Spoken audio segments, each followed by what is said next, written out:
Okay, so you've been talking for several months by now, right? And really talking every day.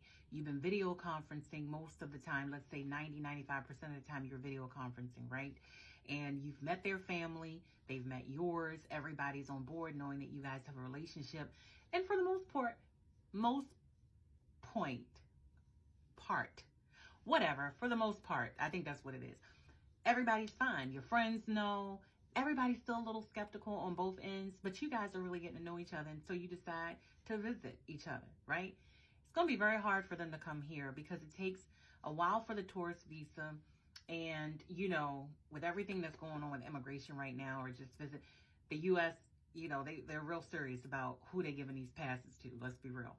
So it might be easier for you to go visit that person.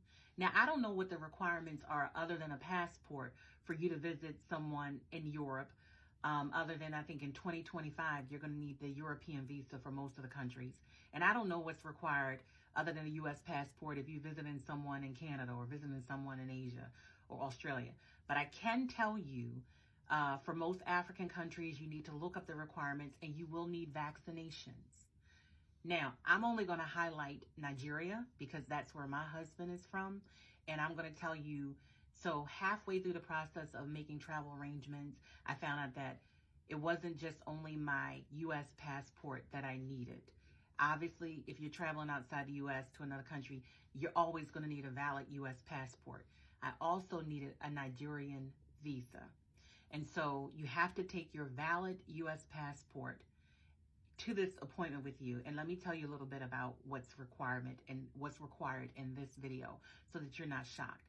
Now, the moment you book your flight and your hotel and you've got the receipts for those, start going online to schedule your Nigerian visa appointment, because from the date of your appointment, it takes anywhere from 4 to 6 weeks for you to get the Nigerian visa. And they do keep your passport and mail all of your documents back to you with your passport. And if you open up the passport, your Nigerian visa will be embedded in that passport. Okay, so I hope that makes sense. So don't wait till the last minute. Now, you can get it expedited, but it would be better for you if I know that I'm going, for instance, we're already in the tail end of November, and let's say I'm going to Nigeria and you're going in April or something like that. Your appointment may not be until February because that's how far in advance in my area they're booked. Okay? So that's what I'm saying. Don't wait till last minute. Get online as soon as you booked your hotel and your flight. You may get a February appointment, and then you're talking 4 to 6 weeks out from there to actually get the visa mailed back to you with your passport. So you see how I'm saying you might be cutting it a little close. All right? So act on it as soon as you get it. The visa right now for Nigeria is $160.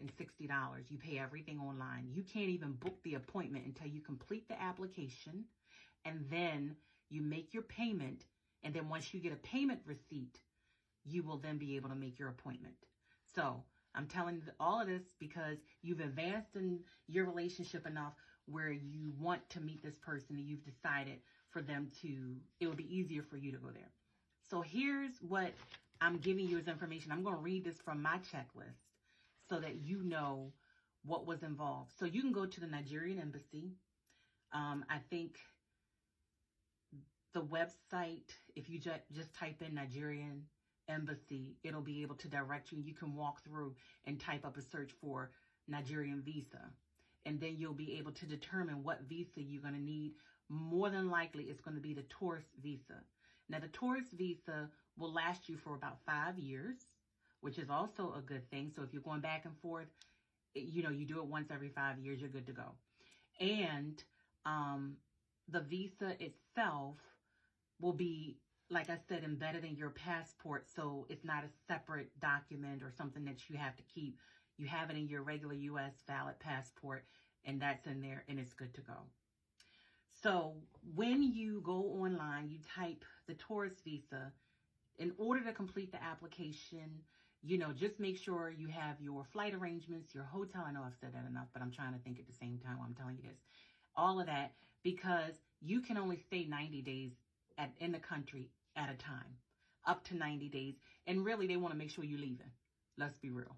I don't want you staying here forever. We want you gone. Enjoy your stay. Here's your hat. What's your hurry? You got to go. Okay? So just make sure you have that already outlined. You're also going to need to take 2 recent passport size photographs with the application. So after you pay, you print out a copy of the payment receipt. You have the appointment scheduler receipt, because once your appointment is booked, you'll need to verify that you actually have an appointment when you go for your appointment at that day and time. And then you're going to have a copy of your hotel arrangements, a copy of your flight itinerary, okay? And then in addition to that, they're going to want 2 recent passport photos.